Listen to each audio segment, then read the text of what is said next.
Grand changement pour Alexandre. Mon père a eu l'idée de me faire entrer comme peintre-dessinateur dans la grande manufacture Zindel à Moscou. Alors, il fut décidé que j'irais en Allemagne pour étudier la chimie, indispensable pour ce métier. Bref, je suis joyeusement partie pour Berlin, seule, en Europe occidentale, via Varsovie. Je crois que le voyage prenait 38 heures. Wagon-restaurant, paysages sans fin, et puis Berlin. Quelle aventure pour moi! Bahnhof Friedrichstraße, hôtel Rüsterhof, tout neuf. Grande chambre, salle de bain, je chante. Cela sentait la peinture neuve. Le soir même, je sors pour une balade.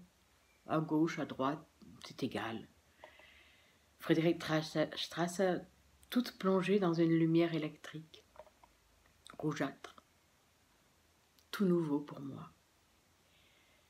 Quel songe! L'air imbibé de cigares, de pavés de bois mouillé, claquement de sabots des chevaux de fiacre, lumière, beaucoup de lumière. Les cafés, les boîtes de nuit où le concierge en uniforme criait « Eintritt frei », entrée libre, Unter der Linde, tout cela faisait sur moi, jeune moscovite, une impression bouleversante. Rien de semblable aux calmes nuits de Moscou.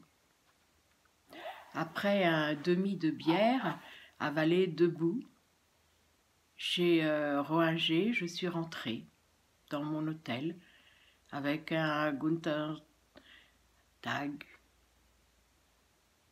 Je rentre dans ma chambre, gaiement, qui sentait la peinture fraîche. Je me lave et je plonge dans mon lit au drap blanc, mort de fatigue. Comme la vie est belle. Le lendemain, de bonne heure, je me rends à Unter der Linde, à la Kaiser Wilhelm Université.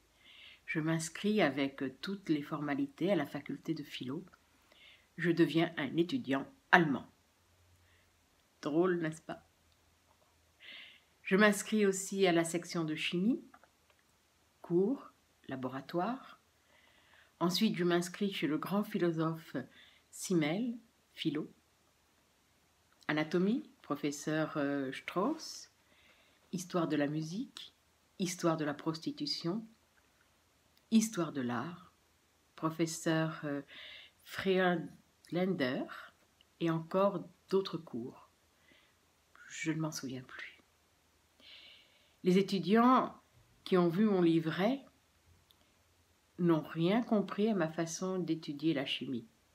D'ailleurs, moi non plus.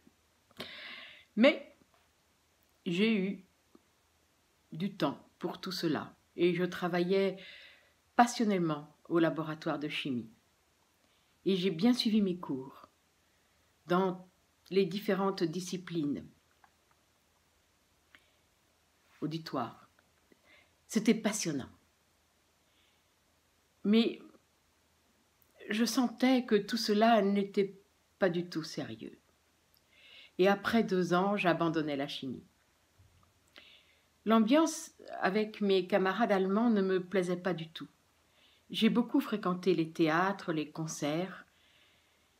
Chez moi, dans ma chambre, j'avais un piano. Et souvent, avec un étudiant allemand, un violoniste, nous avons joué beaucoup de duos classiques. Les collègues allemands me paraissaient très en dessous des Russes. Leur mentalité était tout à fait autre que celle des étudiants russes. Dans les réunions amicales, dans les corporations où j'étais souvent invitée. On buvait de la bière et on discutait que de Münzer, c'est-à-dire d'escrime. La fierté des Allemands, et on discutait de femmes.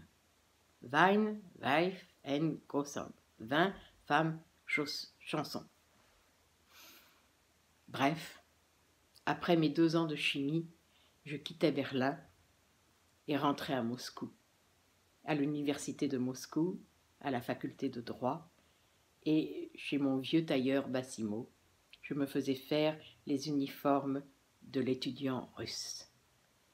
En même temps, je reprenais ma peinture, mon piano, et donnais des cours, des leçons d'allemand aux étudiants moscovites. À Berlin, j'ai vu danser Isadora Duncan et assisté au concert d'Arthur Rubinstein. Il avait peut-être 17 ans. Et voilà.